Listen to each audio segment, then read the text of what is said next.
I'm Robert Massey, and I'm here from the Royal Astronomical Society, which is one of the biggest astronomical organisations in the world, and we look after the interests of astronomers, not just in the UK, but across the world. What I'm going to do today is give you a few pointers to get you started in astronomy, which I think is one of the most incredibly interesting subjects there is.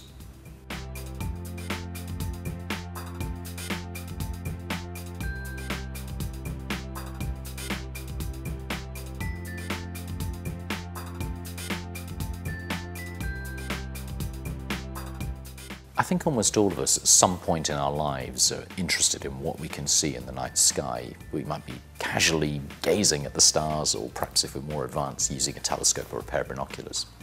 But nonetheless, there are some really simple pointers that can help you get started in astronomy, help you start to understand what's up there. The first thing I would always advise people to do is to get out of the city. If you're in a big city like London or New York or LA, the chances are your view of the sky is really compromised by all the lights around you. So it's much better to leave that city behind, travel out into the countryside at least a few times a year, at least now and again, just to enjoy it for yourself. Pick a night when the weather's good and when the moon isn't there, and you get a fantastic view. And you'll notice that the stars appear to be in different patterns. Now, some of those patterns are completely imaginary, but nonetheless, they help us shape the sky into constellations, these imaginary patterns there that have been around for thousands of years.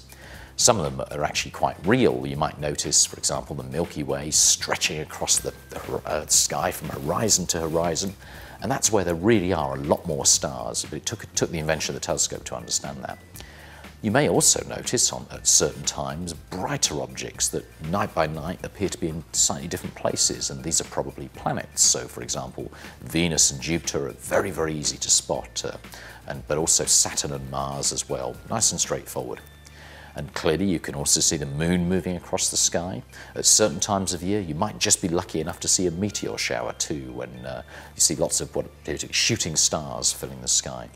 So my general advice is go out there and enjoy it. Learn a few things about it because it'll make your experience that much richer.